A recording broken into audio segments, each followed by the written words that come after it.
Good evening. The time is now 6:30 p.m. on Monday, May 13th, and I call this open meeting of the Lexington Select Board to order.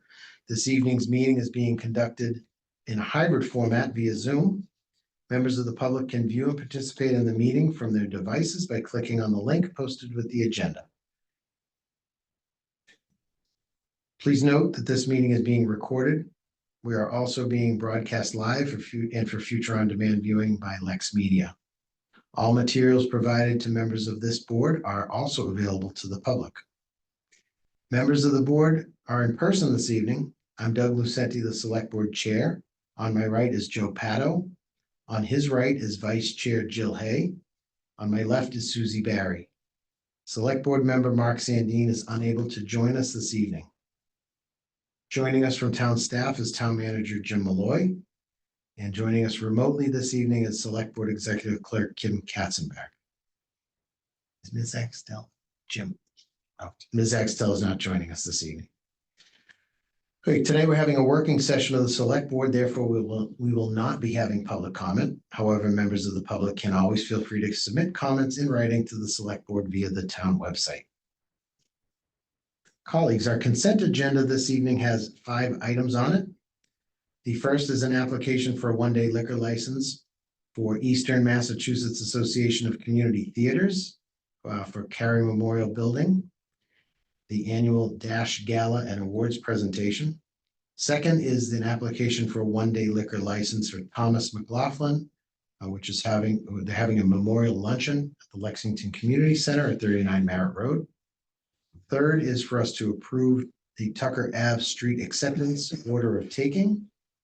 Fourth is to accept Select Board Committee resignations. We have 3 resignations: the School Building Committee for the Lexington High School project, School Principal Andrew Stevens. Second committee resignation is Semiquincentennial Commission Community Member Representative Thomas Colatosti. And third is the Transportation Advisory Committee Member Vinita Verma. Those are all the resignations. And our 5th item on consent is the School Building Committee for the Lexington High School project to appoint School Principal Andrew Baker. Do any members of the board wish to have any items removed from the consent agenda and considered individually? Okay, seeing none. I move to approve the consent agenda. Is there a second? Second. Moved and seconded. All those in favor signify by saying aye. Aye. Any opposed? Say no. It is unanimous, 4-0. The motion passes. Okay, our first item this evening for a Select Board work session is to have a brief item for announcing the survey for public feedback about massing studies for Lexington High School building project. And I'll turn it over to Mr. Pato, who's our Select Board appointee for the school committee. He's a member of that committee and he'll present this. Thank you, Mr. Pato. Thank you, Mr. Lucenti. I want to remind the public that the School Building Committee is running an open survey looking for feedback on massing studies and directions for the high school, what issues are important to each member of the community, and what they would like to see. For that survey, it is an interactive tool where you can specify new items that are concerned to you, or you can simply comment on the existing set of thoughts that members of the public have placed in for consideration. I'll say that as of right now, there have been 688 participants, and there are 556 unique thoughts that have been shared. Some of these overlap, so when you want to go and provide your feedback on those thoughts, you can go through in batches and rate them on a 1 to 5 scale from think it's the most important to think it's the least important, or you most agree with, least agree with. This survey will be open until Thursday night at 11:59 p.m. and then will be closed. There is an AI program in the background that will summarize the set of comments and produce a report for the School Building Committee to review next Monday. The School Building Committee also met today, and we went through the current massing studies and reduced the number to move forward to 5. 5, including the alternate. There was a 5th one that was added. The important thing about massing studies in general is these are not designs. These are general, the architects call them boxes, or they call them Play-Doh.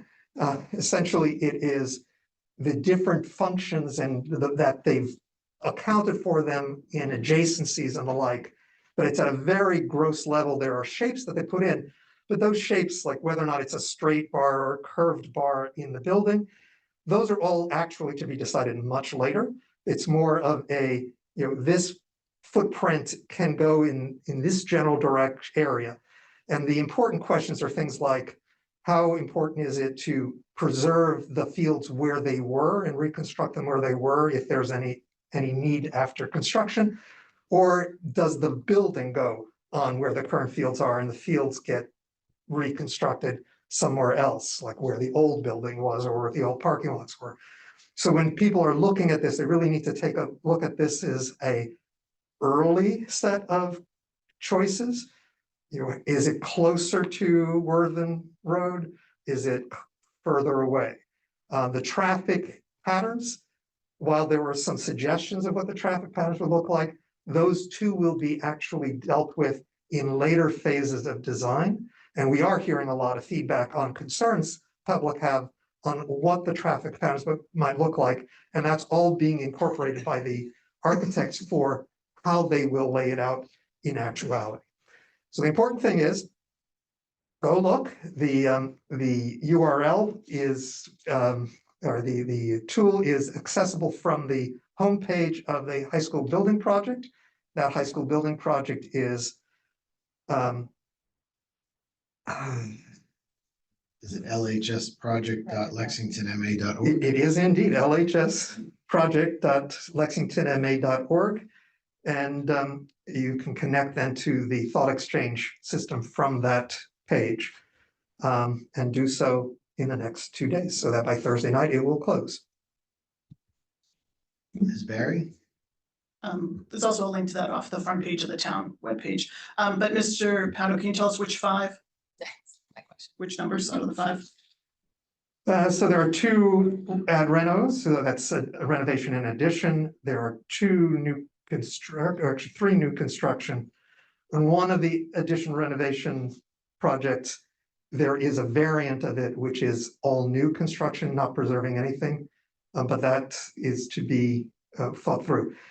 At the risk of having written down the wrong pieces, because I don't have the minutes from the meeting this afternoon, it's B1 and B2 for ad reno, C1D and C2B and C5B for new construction. Okay. And these are in the massing studies that are accessible from the homepage of the LHS project. Okay, thank you. Ms. A? That was my question. Ms. A, okay. And Mr. Pato and I did briefly discuss maybe putting this up into the public view for our next meeting on next Monday, just to have a brief discussion or to show everyone what those massing, current massing diagrams look like. Does that sound like it's doable? I don't know if they have one slide that, or maybe there's one slide per massing. There is one for massing, but we'll put something together for Monday. Okay. It was a little tight to get it in time for this meeting. Yeah. Ms. A? Just a thought, whether if the school committee is meeting about the survey also Monday or Tuesday, does it make sense for us? I guess we can go through these 5 anyway, but we would need to then do it again. I mean, I think we want to also broadcast what the output is from the survey as well. So I guess, given that we have, I guess, given that we have a 2-week break because of Memorial Day, I will rescind the putting it off, but I will suggest that we put it on our agenda twice then. It's fine to do it next week to get the information out initially, but I think we also want to circle back after the school committee absorbs this survey information and whatever decisions that leads. So I want to be careful, it's the school building committee, not the school committee. I thought it was school. That's important too, though. And I also want to remind our board and members of the public that we are having a meeting next Wednesday to go over the financial part of this, but I assume there will be some information shared as well on the massing and maybe some more of the projects look like, because they're related to how much it's going to cost. So is that correct, Mr. Pado? It is, but remember, this is at a very gross level of design. The range of price tags, again, all the prices are not real prices. They are there for comparison of the variations, and they're primarily being driven by certain conditions of placing it here versus placing it there. Does this need a structured parking component or not? Because they're, in the end, the square footage is really driving the cost, and the square footage is driven by the educational program, and the education program is the same throughout. And none of these include the cost of a new pool, a new field house. Those would be, because those cannot be done as part of the MSBA project. Those, what's here are considerations for how might you locate one of those, and then that would be developed in parallel and determined whether or not the town wants to pursue. Thank you, Mr. Pado. Colleagues, we're going to move on to our next item on the agenda. Our second item was for the work session was to have a brainstorming session and discussion on housing incentives to encourage additional affordable units. We were asked by Ms. Kowalski on Friday afternoon to postpone this discussion to a later date. So unless there are any specific questions or comments from the board or Mr. Malloy, we're going to move on to our third item. Okay, so our third item this evening is for the select board to have a work session on the proposed updates to the alcohol policy for restaurants. And we're being joined by Sandhya Iyer, our Director of Economic Development, and she will help walk us through some of these changes. Ms. Iyer, thank you for coming in. Good evening, I'm Sandhya Iyer, the Economic Development Director for the town of Lexington. Thank you so much for having me. So this particular policy change was proposed earlier in the year, and from the review and guidelines from the board, we went back and received some more comments, public comments, as well as we also put it on our economic development webpage and asked residents as well as business owners to give us more comments. So we did receive some comments from the planning board, center committee, health department, some of the residents, some business owners, as well as EDAC and the Chamber of Commerce, which have all been incorporated within the draft that you have in front of you. We also waited for the town meeting to process the changes, zoning changes for the restaurant definition and craft beverage establishment. So those have been incorporated in the draft in front of you as well. Just to walk you through, there has not been too many changes except for again. I should thank Mr. Malloy for editing the document. So some of the major changes are like we have 3 different categories, which would be all alcohol licenses for restaurants, and restaurants as defined within this document is any food establishment that has at least 18 seats or more, which is a bit different than what the zoning bylaw would define a restaurant as. Event spaces would be anything which has ancillary use that's not all alcohol license, but it's a beer and wine license, and craft beverage establishment, which is basically microbreweries as defined in the zoning bylaw as craft beverage establishment. So those are the 3 major changes that we are bringing in.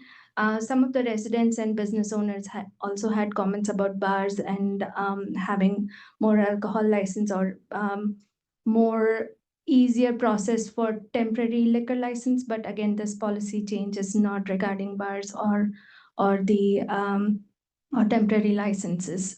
So this is strictly for for making sure that restaurants as well as other uses such as a movie theater or an event space that could accommodate alcohol or beer and wine licenses within their establishment as an ancillary use. Happy to answer any questions. Thank you, Ms. Iyer. Colleagues, any questions or comments on the proposals? Ms. Hay? I had two just sort of technical things. And this one isn't a change, I don't believe. But in Roman numeral 2B3, where it talks about a manager being on the premises at all times that alcohol is being served unless an alternate has been certified. Do we certify all the additional managers? I feel like I remember applications coming to us with a single manager name and an owner. And I guess this is really a question for Ms. Katzenbach. Are we always alerted of who, because I assume no establishment is running with only one person on at all hours that they are open and serving alcohol. So is this something that we are actually following and enforcing, or should this be adapted somehow or other while we're cleaning up the policy in general? Ms. Katzenbach? Typically what happens is, the manager is not there 24/7, so they may have an assistant manager, but anybody who's going to be managing the restaurant while the manager on record's not on site, they all are required to be tip certified, and that's what that refers to, is that they need to supply us the tip certification of all the employees who are going to be acting during the absence of the manager on record at that location. And so I think we're fine with the way this reads. It's how it read historically as well. I thank you, Ms. Katzenbach, and I agree, it is how it read in the past. I guess the only place where I'm kind of hesitating is that I think we require them to submit all tip certifications for all employees who will be serving alcohol, and I recognize that, but this specifically says that other person similarly qualified, authorized, and satisfactory to the licensing authority, whose authority is to act in place of the manager, has first been certified by the licensing authority. And I guess I'm just not clear that we're actually certifying all of these people. So if we're not, I don't want to put out a representation that we are. It looks like Mr. Malloy may be able to answer this. If you go on and read that, it says that they're whose authority to act in place of such manager or principal representative shall first have been certified to the licensing authority as set forth in paragraph 4, which goes to the next paragraph, which is what Kim Katzenbach was just explaining. Is there it says all managers listed on the license must provide the board with proof of successful completion of an accredited alcoholic beverage server training program such as tips. All other employees must complete similar in-house training within 30 days of hire. I can't think of any time when we've had anything other than the manager of record as the manager of record, regardless of any policy. I guess that's my point. If we only have the manager of record isn't on 24/7. So do we have other people that we're certifying on the assumption that the manager of record takes a night off every once in a while and goes on vacation and things? And again, this isn't going directly to the change we're making tonight. I just want to make sure that we're not making a representation that could come back to bite us in some. It does say Obtuse way. certified to, not certified by. So they're Satisfactory to. That we're approving it.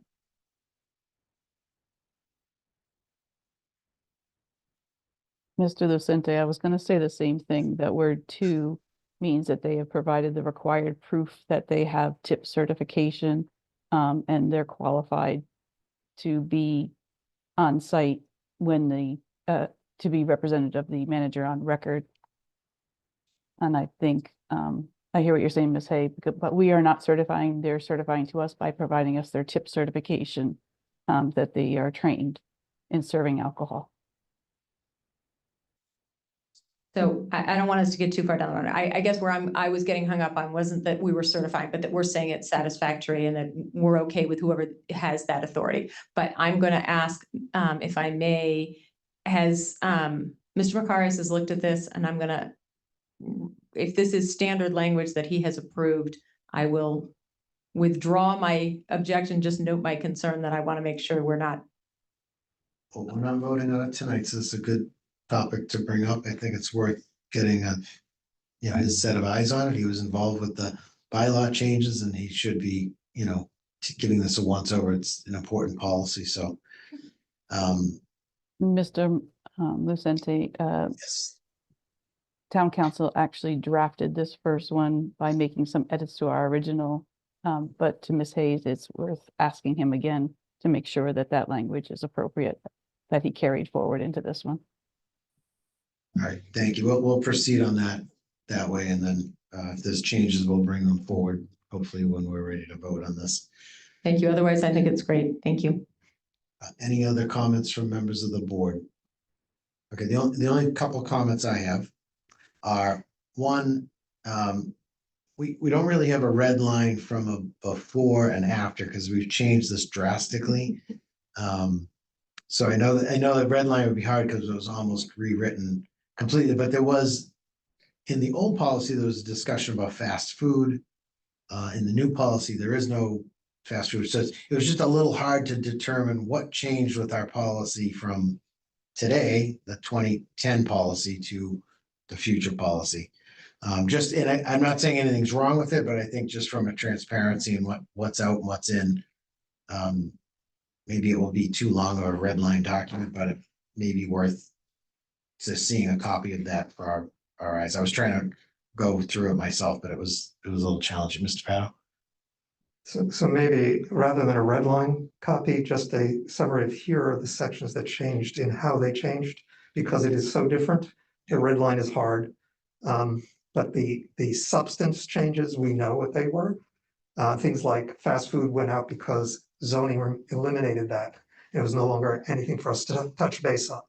I was thinking more for historical purposes, when someone goes back and says, why did they do that? Or why is it so different? But I think anything just sort of summarizing the changes may help us to look at it.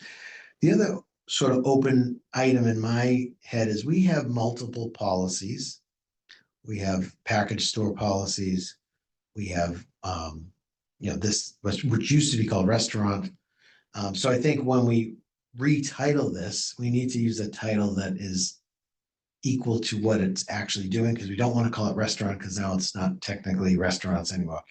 So rather than us create 3 new policies, I do suggest that we maybe take the 3 concepts that we're trying to approach here.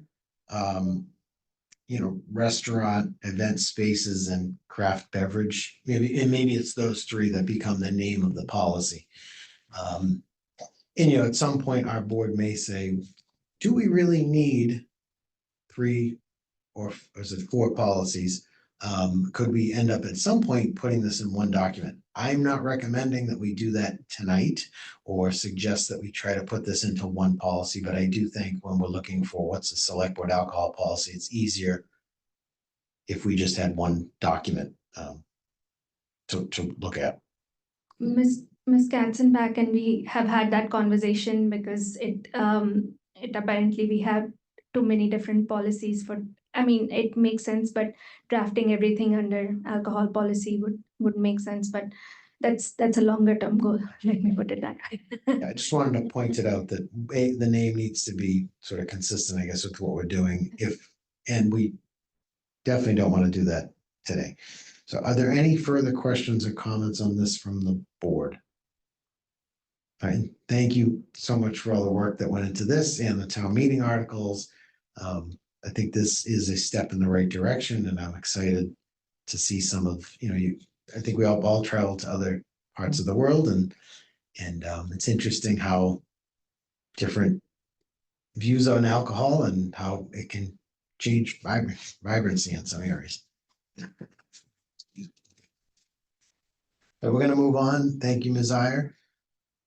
Thank you, board members. We're going to move on to our 4th item on the agenda, which is for the board to review and approve changes to the senior tax write-off program. And tonight we're being joined by Dana Bickelman, our Director of Human Services. Ms. Bickelman, if you want to come up. And Ms. Bickelman will walk us through what we're trying to do on this item.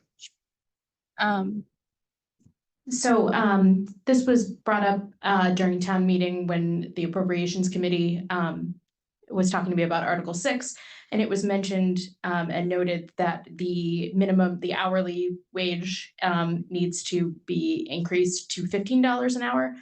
So we're just asking that the board votes to approve an increase from $13.50 an hour to $15 an hour.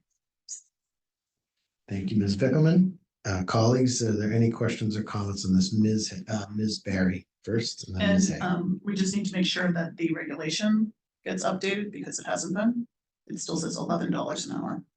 So there was an update somewhere along the line that didn't make it to the online version. So I think in the motion I have, that was part of the plan. I'm just saying. To change. Yeah, no, it's good. I think we would be also voting to update the regulation as well as accept the concept. Ms. Hay. I was just gonna say, and so then obviously, just to complete the sentence, it's increase the hourly wage and therefore also the total available amount, the maximum essentially. And that'll be my next, because they just approved back in October that the max you can receive is 2,000. So that'll be my next step as well. So, but we do have plenty of money. The remaining balance is $27,131.30. So we do have plenty of funding, and we'll work on, with these improvements, work on advertising and getting more people enrolled into the program too. So we'll work on that as well. Great, that's wonderful. Mr. Pato, okay. We are going to vote on this tonight, and given that we're voting on it, I would ask if there are any public questions or comments. Remote attendees who've dialed in by phone should press *9 to be recognized, or click on the raise hand button. If you're joining us in person, please approach the microphone. When you're recognized to speak, please state your name, address, and any relevant boards or committee affiliations, and you'll be limited to 2 minutes. Okay. We do have a speaker at the microphone. If you could identify yourself. Susan Rockwell, 366 Lowell Street. I just wanted to thank you for your support of this program and presumably your continuing support of the program. I've been involved for about 5 years now. I currently work a half day each week at the town clerk's office, and it's very rewarding for myself, and they seem to appreciate the fact that I'm taking on all the boring things that they don't want to do. So I think it's very useful to everyone, and I just want to say thank you, and let's keep it going strong. Excellent. Thank you, Ms. Rockwell, and thank you for your time too. We appreciate it. Okay, seeing no further questions or comments in the online or in person, I'm going to make a motion that we accept the modifications to the senior tax work-off program as presented, and to amend the select board regulation accordingly. Is there a second? Second. Moved and seconded by I want to say by a roll call vote, but please signify by saying aye. Aye. Any opposed signify by saying no. It is unanimous 4-0. Motion passes. Thank you so much for coming in. Okay, our fifth item on the agenda this evening is for the board to continue our discussion from last week about a potential 250th anniversary of the Battle of Lexington Monument. At our last meeting, it was suggested that we get feedback from the Semiquincentennial Commission. And as Ms. Barry is the chair of the Semiquincentennial Commission, I'll let her give us the update before we have board discussion. Thank you, Mr. Lucente. So Lex 250 met last Wednesday afternoon. This was on our agenda. It did probably take up the bulk of the time of that meeting because, just so you're all up to speed, there were only 2 members from the commission that were involved in the monument process. We're a commission of 16. We had a few people who were absent, so we had to bring a whole bunch of people in the room up to speed on where we were in the process. Because the last information that the majority of them had was that the process had moved forward to the semifinalist stage, and a finalist was going to be announced.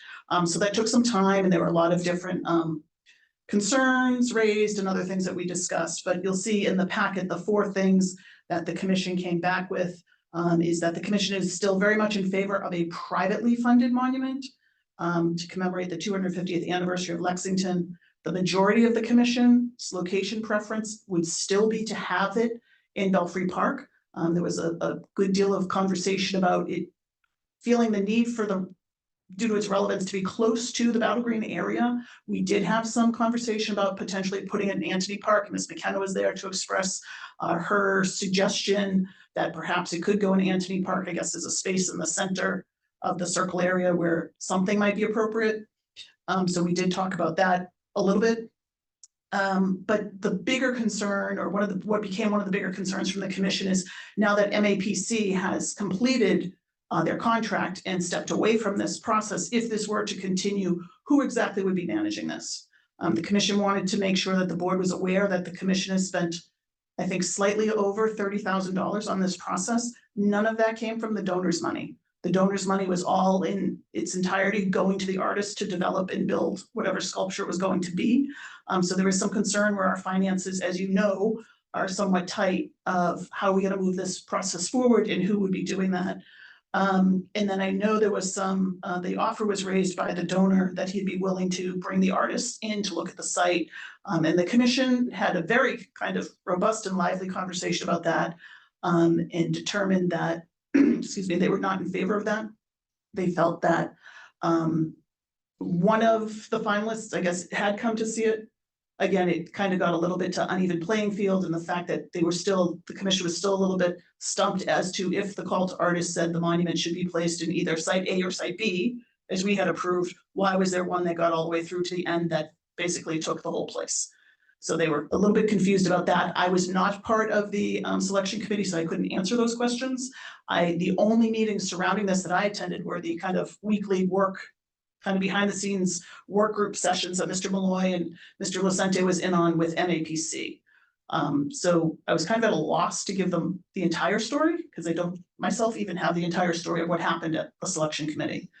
So that's where they are. So they're kind of sending it back to the board saying, we'd really like for this to happen with private money if we can figure out a process for it to happen. Okay, thank you for the update. And I will say Mr. Lucente was unable to attend the meeting, so. I was on an airplane, not able to attend. So Ms. Barry, I was a little sort of taken back, I think, by the want to see it happen. And then not wanting sort of to have any site visits. I'm trying to think of a path forward, right? So for us. they're not in favor of that. Yeah. But I'm not saying, ultimately, I think that it's all who's taking over the decision-making process here. And I think at this point, it's sitting at this table, is my guess. And I think, I don't know if, we're gonna make the decision that we're gonna go with what's still left on the table, or if we're gonna go out and try to do this all over again. And that's where, we didn't really have enough information to get to a point to try and figure that out. The commission has no capacity to take this on at this time. Maybe a member or two, again, could be involved in it, but there's no capacity for someone to drive this process. And therein lies part of the problem. Yes. Right? It, like any good project, it requires a Yes. champion. They also did feel that it's not something that has to be like ready to unveil, in 340, I'm trying to remember what I walked by on the way to the post office. 341, 341 days. Well, let me hear the other thoughts of our colleagues.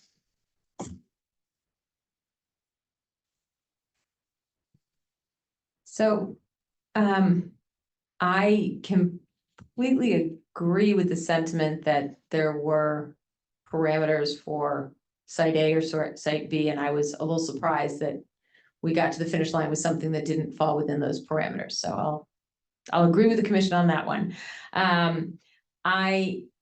However, I'm puzzled by the disinclination towards the site visit. I guess my feeling is at this point, as I understand it, again, I wasn't there either, but from what I've understood, there were two of the projects that came down to a one vote differential between them. And if I heard correctly last week, Mr. Walcott offered to bring both artists up, have them come, look at the site again, and in, relation to a specific site limitation and seeing the actual site, tweak their proposals. I think that would be in everyone's best interest, to see what we could get.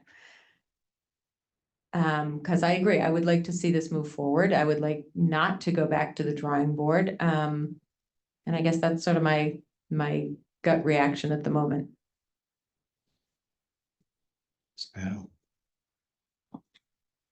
So I continue to feel that whatever we choose is something the community has to be proud of, and that we need to have fairly robust support for the direction. I agree with the observations of I don't understand why a submission that didn't meet the specifications of the call proceeded beyond, it wasn't rejected immediately. So if I felt there was a stronger community support for the one that does meet, I would say we should stop the process and just go with the one that the selection committee was evenly split with. It's not clear to me that we do have that kind of community support. I would like to see that. I'm not thrilled with the idea of continuing the process with both submissions. It was better in my mind to continue with both submissions than to continue with the one that didn't meet the criteria. But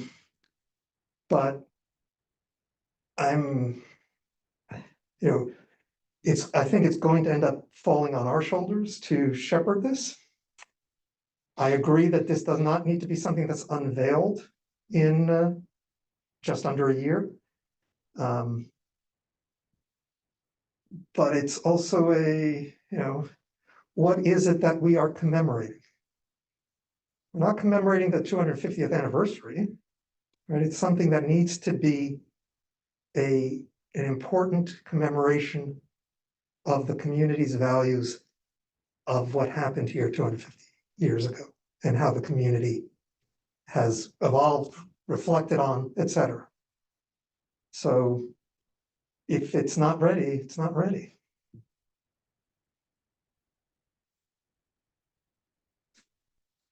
Ms. Berry, what is your opinion? You told us the opinion of the committee. Did you have any feelings you wanted to express?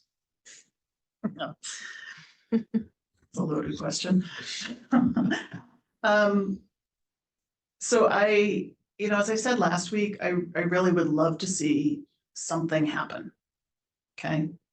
My concern here is really who is going to drive this process, and are we going to stay with what we have in front of us, or are we going to start all over again? There is part of me that leans towards the fairness of the last process. And if the finalists truly didn't, hit it, and this board is saying who was the finalist didn't hit it, and we're declining that, do we then go to the second one or the third one or the fourth one? Is that how this works? Or do we just say, then do you, kind of doing a flow chart, then does it come down to we start over, or we take, the next one? And I'm not trying to complicate this, I'm really not. But there were also some concerns raised from the committee on the second place, or we'll call it the second place, but the other one, because there were some concerns about if that was a prayer wheel that was in that structure. And that came up during the meeting, and there was significant conversation about that as well. Do you have any feelings on bringing the artists back? If it's not going to cost us anything, truly not going to cost us anything, I think that would be fine. I don't really know what Mr. Walk has in mind in terms for bringing them back. If it's a one-day thing, an overnight thing, who's going to go and view the site with them, what parameters they're working under.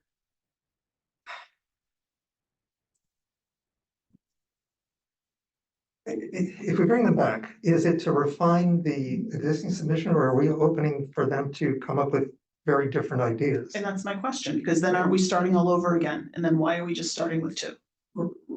Right. Again, for me, it keeps coming back to this fairness thing. You know, we had 33, I think, originally that they evaluated, and so if we're bringing, why are we just bringing 2 back? Why aren't we just starting all over again, or starting somewhere? I mean, I think we can bring the 2 back if we're looking at small modifications to the proposals as they. Right. Right. But what I heard from this board is I think we all had issues with the finalist. I don't know if those could be resolved. And, you know, the commission raised some concerns about the next one. I don't know how that would be resolved.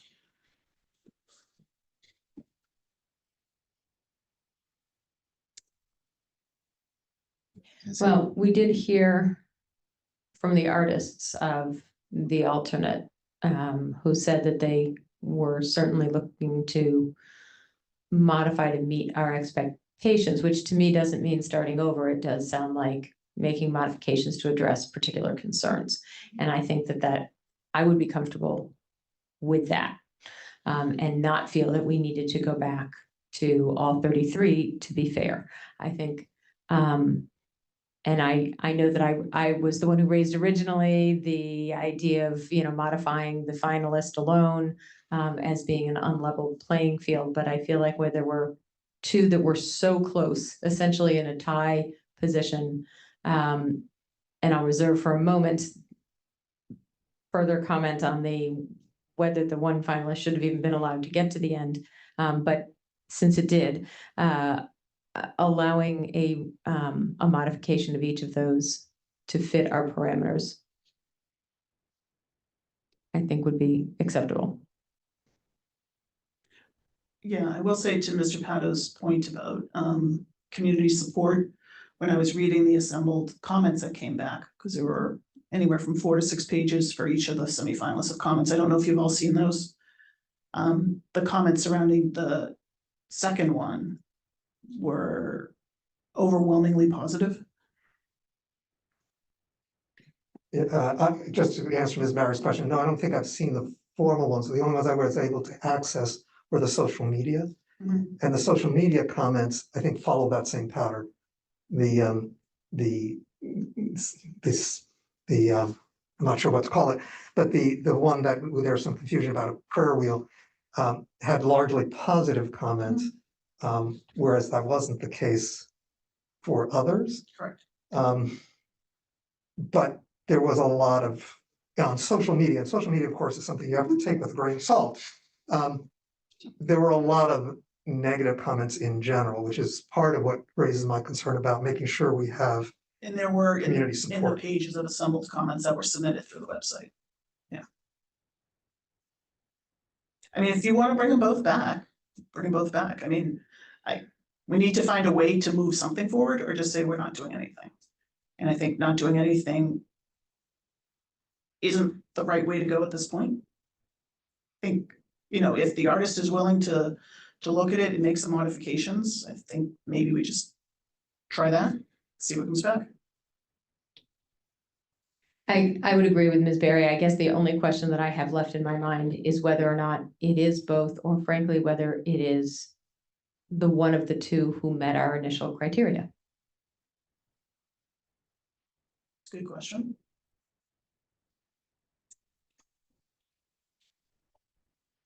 I'm personally very torn over this. And I'll tell you what, and Mr. Pato hit the nail on the head with, you know, we want this to be something people are excited about. And maybe because there's still multiple options, you know, we haven't sort of landed on a project to say, oh, this is going to be great, or we're excited by this particular project. But at some point we do have to either move forward or stop. And my biggest concern is the champion of the project. And if the 250th commission is too swamped to deal with it, which I can attest to, we are. If it lands on this board, well, two of the members on that are here. It's not, we're not gonna have a champion at this table. So regardless of our direction with artists, if we continue down the path of artists, we do need to decide where will this live, who will own it. Because there's multiple departments involved, there's multiple committees involved for review, et cetera, which I guess still would have been a problem with no matter what project, but we did have a couple of commission members that were willing to take it to the HDC, for example, and go in front of Monuments and Memorials Committee. But this is definitely a big piece of us actually getting something done on that, piece of land. And I also feel that, yeah, it would be great to see something. It's a big milestone. It would be great to celebrate, what our community has accomplished over these 250 years. So we're in a little bit of a pattern. We're all sort of saying the same thing, but picking a direction and an option is what we're faced with now. We could, say, let's give it a little bit more time to think. I don't think that's going to help us with our timeline. But I'm also concerned that there's not enough. There's not a path forward that makes me feel good about what we're trying to do here. So I don't know what I would feel a lot better if we had an end game in play in mind and could move this ahead. But so if anyone's willing to make some suggestions on a path forward that's reasonable, I'm happy to listen. By path forward, you mean ownership? You mean a champion to take this on and guide it? I'm working backwards from a ribbon cutting and saying, okay, when will that ribbon cutting be? And will it be in our lifetime? And, working backwards from there, what are the steps we need to take today to make a ribbon cutting happen? Whenever, maybe it's July 4th of 2026, or something like that. We could have a little bit more time. So can I suggest that perhaps rather than drilling down right now on the who options, that perhaps a conversation with the various art engaged entities with, from the Arts Council, which we appoint, to other possibilities, I don't know, and or a conversation with Mr. Malloy, that we sort of put our heads together and see if there's a good path. It's clearly not the commission, and I'm not sure that it should be one of the five of us. So I think we have to think about, and I don't know about who and where it could land.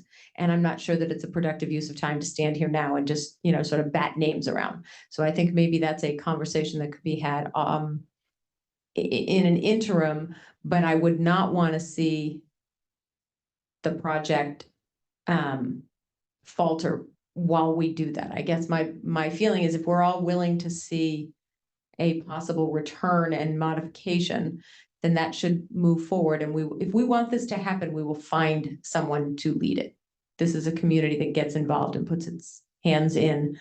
And I think we will find an entity to lead it if we decide we want it. I often think like pushing that kind of choice down the road is kicking the can.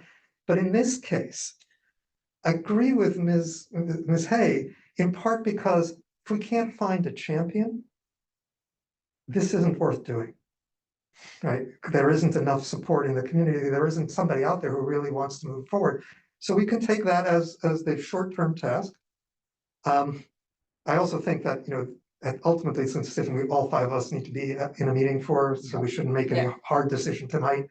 But I think it's a good test to see if we can get somebody to come out and say, we want to carry this past the goal line. Because I really do believe making a choice just to make a choice isn't the right thing. it needs to be something we're proud of. Ms. Barry, any additional comments on that concept? I agree with that. So Ms. Hay, who spearheads that conversation? Is that me from the commission, or me, Mr. Vicente? Maybe you and I have a conversation with Mr. Malloy. And let's do that since Maybe we were offline for a little involved. bit, yeah. Mr. Malloy? Just on the thought about this doesn't need to be done by April 19th of 2025. If it's not going to be done by then we need to speak with Mr. Walk, because his donation agreement specifically requires it to be done by April 19th of 2025. So we would have to amend that to some other future date with his agreement. That's a valid point, which we can, I guess, bring up in our feasibility of moving this forward conversation. So, And I would also just add that you don't know yet that that's necessary, right? Like, let's not jump the gun on that. Fair statement. all right, I think it sounds like we have a step to take in the right direction, or in a direction. Thank you for the discussion. I think this was helpful. We'll, of course, bring this back up at a future board meeting once we have some feedback. All right, colleagues, I'm gonna move on to our 6th item on the agenda, which is for the board to appoint members to the Town Manager Search Screening Committee. Ms. Hay has been leading us through this process. Ms. Hay, do you want to add anything to this discussion before we take any votes? I just want to make the point that the board is incredibly grateful to all of the people who applied for this. We had a very robust turnout. It was a very difficult decision for all of us. We went around several rounds, and it was an incredibly both broad and deeply qualified group of people. So it was not an easy decision, but I think I am very proud of the group where we landed. I think it has a nice reflection of our community. And, as we said, when we laid it out, both their, all of their lived experience, their professional expertise, and their community engagement. We have, from people with kids in the school system to retirees, and members of a lot of our different groups, and affiliations within the town. We also have, and I know I didn't see it in the official materials because we don't need to vote on it. But there also are 2 liaisons. Appropriation Committee is going to be Sean Osborne and Charles Lamb from the Capital Expenditures Committee. And so I think I had a conversation today with the MRI. We will, once we've voted this, try to get a date on the calendar for an initial meeting, so that we can get going on some of the work of identifying when and where the community meetings will happen and how we identify specific invitations. One conversation that I had was that we are going to make a special invitation to all of the former select board members, everyone who sat at this table, because I think that's an important group to hear from. And we have in the past, we have gone back and forth different times having a dedicated former select board seat on the committee. We don't have this time, so we're accommodating that by having this special meeting. We're also going to be, making a concerted effort to reach out to committee chairs. And Mr. Malloy and I spoke. The search firm is also scheduling meetings with all of the senior management team as well, individual meetings, so that we really do get as much input as we can from the community, both the professional and resident community, as we move forward, both in describing our community and describing the ideal candidate. So that's sort of the update. Say, do you want to run through the list of candidates and liaisons? Absolutely, thank you. So I can do that again. So as you all had previously identified, Mr. Sandine and I will be representing the select board. The planning board has designated Mr. Creech as the planning board member. Heather Hartshorn from the Chamber of Commerce will be the business representative. Sarah Bothwell Allen, Vinita Kumar, Robert Mandeville, Janet Perry, and Helen Yang are the 5 at-large community representatives. And then, as I mentioned, Mr. Osborne from the AC and Mr. Lamb from CEC. Thank you. And one of the things that, with any new committee, one of the things we typically struggle with is who's calling the meeting, who's setting it up, who's putting out the agenda, et cetera. It's not in the charge to have the select board designate a chair. But I want to at least have a discussion with the board about how do people feel about us saying the chair is going to be this person so that they can hit the ground running, or the acting chair is going to be this person, and that could be the first item on the agenda for the first meeting to either continue that person or have the committee vote someone else. How do folks feel about us doing that? Or we can stay silent on it as well if people don't want to mention it. It is always awkward because it's usually the liaison from our board, but we have 2 members of our board who are actual members, not liaising. Mr. Pato? So when we set this up, I had asked Ms. Hay to take the lead and Mr. Sandine to assist. I think that Ms. Hay has done an admirable job in actually taking that role. And I think minimally, she should take the interim role of chair. I'm actually inclined more to say, this is something that we want to establish the chair for, and I do believe it should be Ms. Hay to, and whether I didn't consult with her, whether or not she was willing, but I think that this process is one that ultimately comes to our table to choose and needs to be guided. Ms. Barry, do you have any comments on that proposal? I think it's fair. Okay, yeah, and I just think it takes away some of the awkwardness.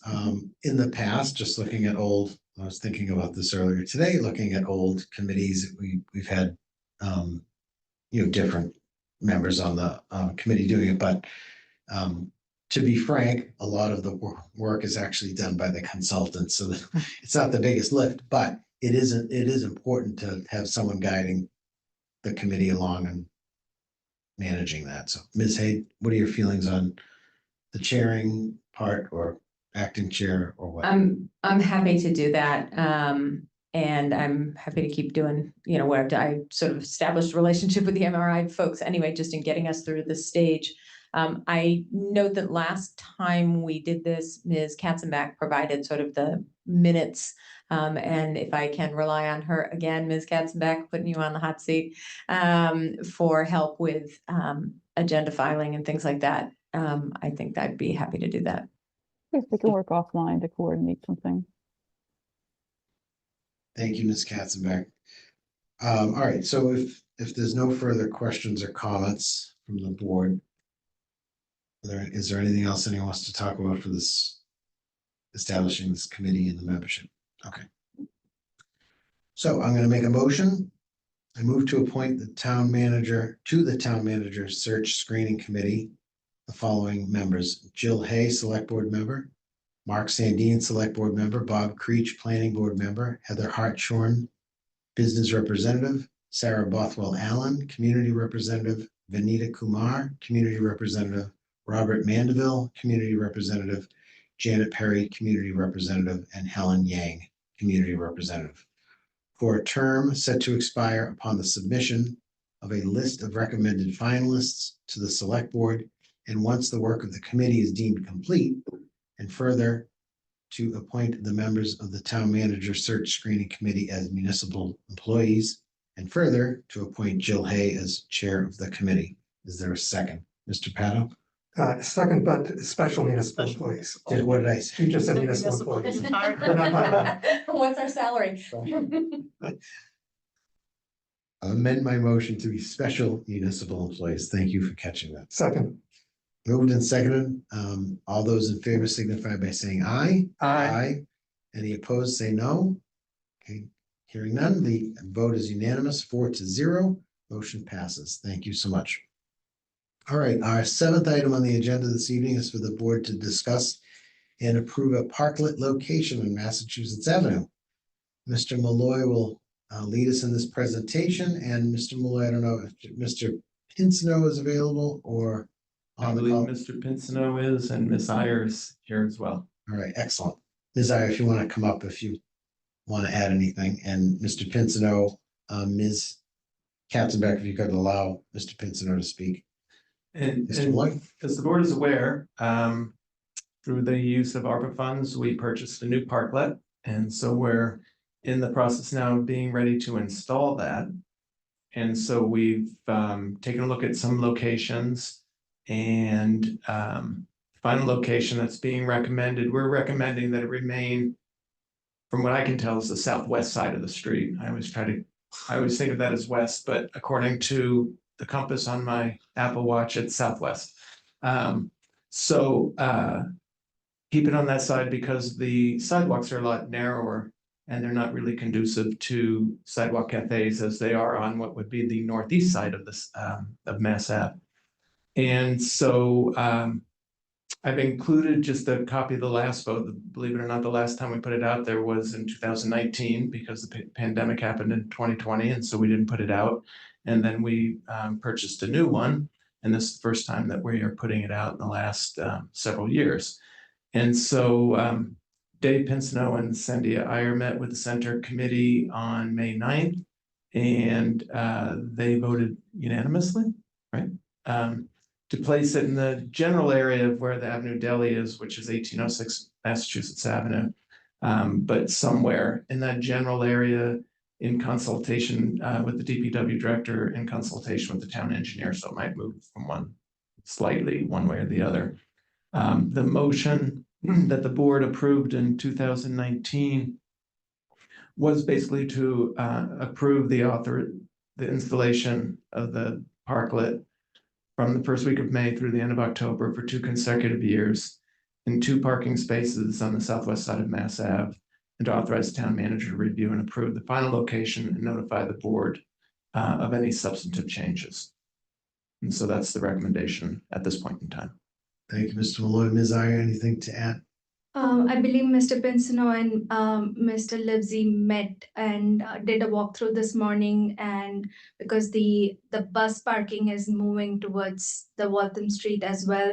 So, and plus they did a walkthrough of Avenue Deli site as well. So they deemed that site to be a better location for the parklet at this point. Great. Mr. Pinsino, did you want to add anything else? No, that is correct. Mr. Livesey and I looked at it this morning, and it will fit okay with no traffic implications over in that Avenue Deli area. It's actually better because Muzzy is a one-way going the other way. So there's no right-hand turns coming out of there to kind of where the parklet would be. Great. Thank you. I just do have one clarifying question about the businesses that are sort of, I don't want to say impacted like it's a negative thing, but impacted. We did hear a lot about parking when we discussed the bus stop and the limited availability of parking on the street in Mass Ave. So I just wanted to make sure that we've talked to the businesses that are in that area and if they're supportive of it or what their comments or feedback. So I already spoke with Avenue Deli, and they requested that a parklet would be a great addition for their business because they have very limited amount of seats within their business, and they don't have outdoor seating. So they're fine with it. I need to do a walkthrough with Wales, Ms. Karen, as well as the new hip stitchers. I plan on reaching out to them just to make sure they are fine as well. From what I understand, it would be max would be 2 parking areas, but that would be right in front of Avenue. Thank you very much for that information. Colleagues, any questions or comments? No. Any questions or comments from members of the audience, since we will be voting on this? If I could ask that anyone online, please click on the raise hand button, or if you're dialing in by phone, press *9. Members of the audience, if you want to approach the microphone, when you're recognized to speak, please state your name and address and any relevant boards or committee affiliations, and you will be limited to 2 minutes. Ms. McKenna is at the microphone. Town McKenna, 9 Hancock Street. So just for a little history for those who might be watching and for those on the board who don't know, that as part of Revolutionary Revelry when we started, we really had to work with some very reluctant business owners to allow us to block off a parking space at the time in order to do this type of thing and encourage people. It became so overwhelmingly positive that the one business who was adamantly opposed initially became the champion and worked for the expansion. So I would just say to you that even if people are reluctant to begin with, what they don't really understand is that in one parking space, you can put up to 20 bikes, and that's 20 people who are shoppers. So I think you'll get positive response. And thank you for bringing this back because I've missed it. Thank you, Ms. McKenna. Appreciate that. Okay, colleagues, seeing no other speakers, I'm going to make a motion that we authorize the installation of the Massachusetts Avenue Parklet from the first week in May through the end of October for 2 consecutive years, 2024 and 2025, in 2 parking spaces on the southwest side of Massachusetts Avenue, and to authorize the town manager to review and approve the final location and notify the select board of any substantive changes. Is there a second? Second. Moved and seconded. All those in favor signify by saying aye. Aye. Any opposed, say no. Seeing none, the vote is unanimous 4-0. Passes, and thank you, Ms. Iyer, and thank you, Mr. Pinsino, and thank you, Mr. Malloy. Okay, before we adjourn this evening, I'd like to announce that the next regularly scheduled meeting of the Select Board will be held on Monday, May 20th, 2024 at 6:30 p.m. via hybrid participation. I move that we adjourn. Is there a second? Second. Moved and seconded. All those in favor signify by saying aye. Aye. Any opposed, say no. Okay, we are adjourned. Thank you very much.